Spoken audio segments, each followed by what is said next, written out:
good morning. Today is June 30, 2024, and right now it's 10 minutes before 9 o'clock. We came here na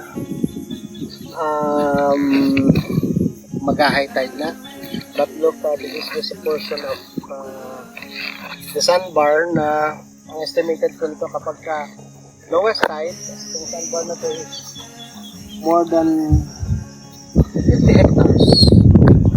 Pag sinukat ko siya from this spot to this spot, na pwedeng lakadan kapag lowest tide. And then, ang kagandahan po dito sa sandbar na to, hindi siya lumulubog ang paa natin. Ano po. So, yan. Ganyan po kalawak yan. So, actually po, ang white beaches niya po ay from that part. Nakikita niyo po yan, mga gilid ng mangrove area na yan. Sa likod po niyan is white sand pa rin.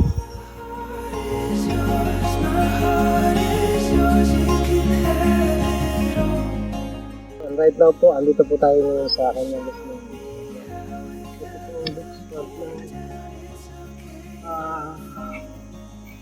Ng Black Valentine, ito po siya.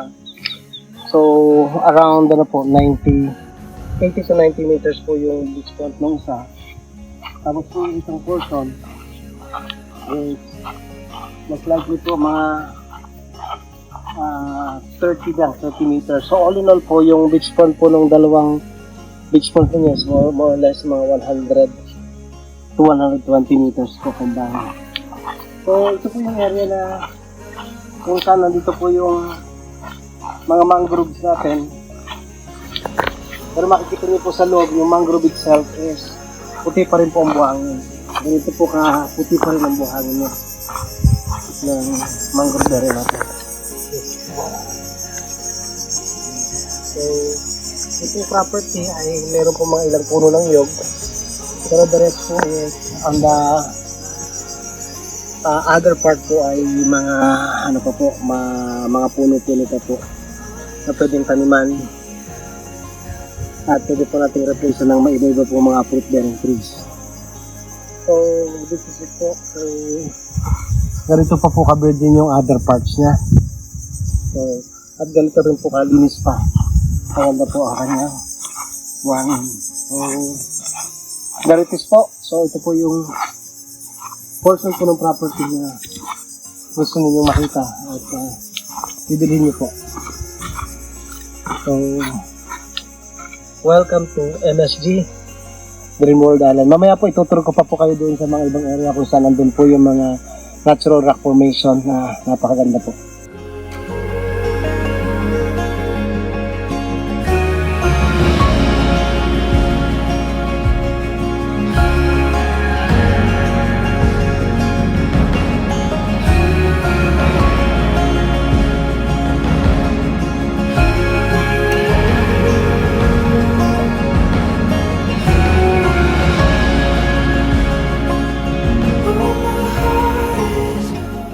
So, ito po yung prime beach area ng MSG Dream World Island.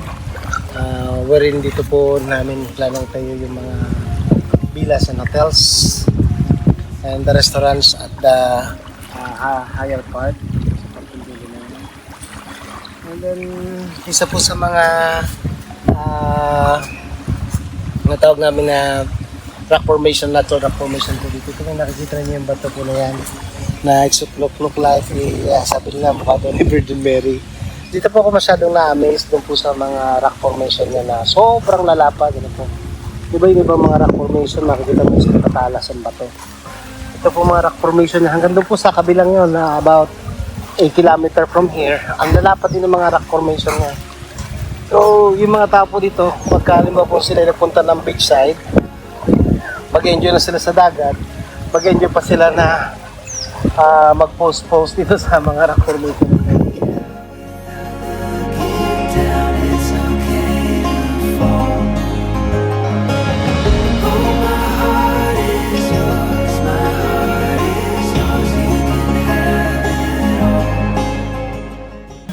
So, ganito po pagkinis yung mga bato pag nakita niya.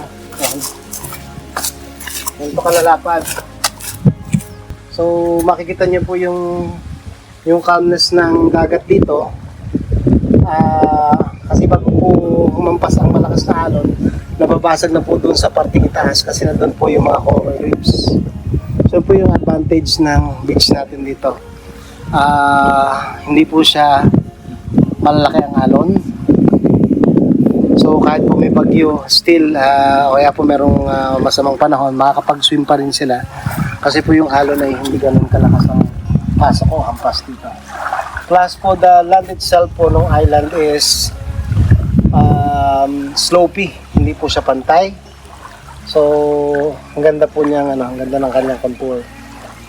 So enjoy po. Have a nice day. God bless.